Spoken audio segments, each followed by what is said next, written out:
inside those spaces that you're living in. So you got the little people in the front room, in the front house, and you've got the older kids in the back house, and you've got computers all set up for the older kids, and you got teachers from the community coming in and teaching them, and you're pulling money out of the air to do that. And you've got folks that are coming in and bringing food, and every day these kids have food to eat. And somehow you figure out how to get gas to pay for these community vans that pick kids up, and then you take them home. And sometimes they don't have a home to go to, and they spend the night right there at Homefulness. This is Homefulness. This is what we're talking about. This is the community. This is how it's built. So we talk about all these stories that come into it. That's how we got to there. But this is still being built. So then you put in the infrastructure. Who tells people that when you decide you want to build this dream, that you have to spend $60,000 on pipes and wires underneath the ground that you can't even see? How do poor people know that that shit happens? And then to get told by the people, oh, our mistake downtown, the gas pipe actually isn't there, it's over here, so we have to actually you have to give us some more money, even though it's our mistake. Yeah. How do we know these kinds of things? And then our brothers and sisters that come here across these false borders that know how to do this work, we can't hire them because they don't have the papers that contractors have to have. And so we're sitting there paying these folks that are able to have that. And going through this money that we've been accumulating in this way that we can't figure out. Right? So this is what Homefulness is trying to figure out, how do we do that? How do we put solar panels up? How do we live off the grid? How do we do this? Then, not only that, but then we create these schools that go around and show people this is how it's going to be done. Not just for us, but for everybody else. That this is a possibility. That folks can live this way. And the reason I know that this is a possibility is because I know that in 2011, 6 years ago, almost to the day, we retook a sacred place in my territory for 109 days.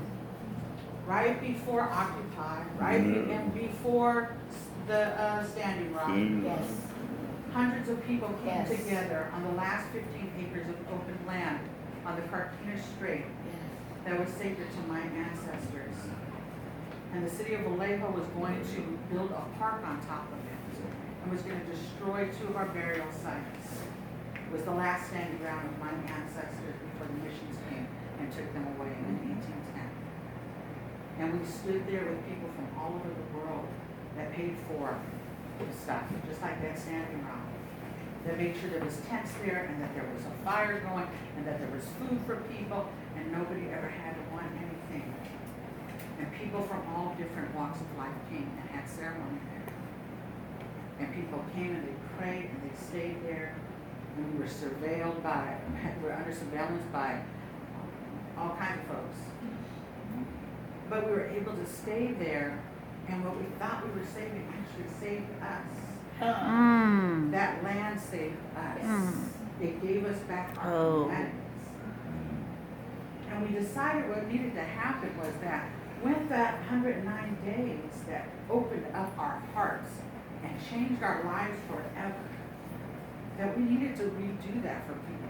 Because just like in New York, where everything is built upon, everything that my ancestors once had is almost completely covered in cement and buildings.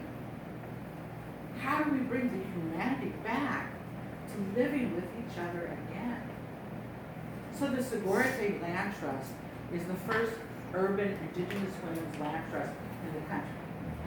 Now there's land trusts all over, right? And mostly what people do is they put up these walls, or they put up these chain link fences and it says, do not trespass, right? For land trusts, because we're protecting it for what? We're protecting it away from ourselves. We're protecting it away from being humans again.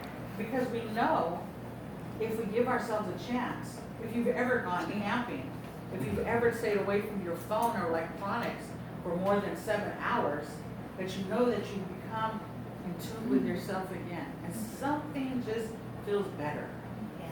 Something just feels better. And so that's what this is. The Gorete Land Trust isn't about buying a huge piece of land, but repurchasing little lots of land all over our territory so that we can talk about our history as Hawaiian people, so that we can rebury our ancestors that were taken out of the land, stolen from their own burial places, so that we can create these places where my grandchildren can learn their songs and dances again, so that we can re-heal the land. So that's what Segura State Land Trust is about. It's about reminding ourselves. I live in one of the most poverty-stricken places in the Bay Area. I have a Habitat for Humanity house. I was actually able to help build with my kids, right? So I was blessed to do that. But so many people in that same neighborhood that was there for many generations, there's no place for kids to play. There's no places that they can have a garden. There's no places where there's soil that they can play in. We know now, scientifically, that it's good for kids to play in dirt. That they need those microbes and all of that stuff in order to build healthy immune systems. We know all of that kind of stuff. We also know as human beings that we actually need to be in the ground. That it helps us to center ourselves. People are always talking about that. There's this book called Braiding Sweetgrass. You guys ever read it? It's a beautiful book. It's a Potawatomi woman. She's part Potawatomi and she's a biologist. And she's learning about her language.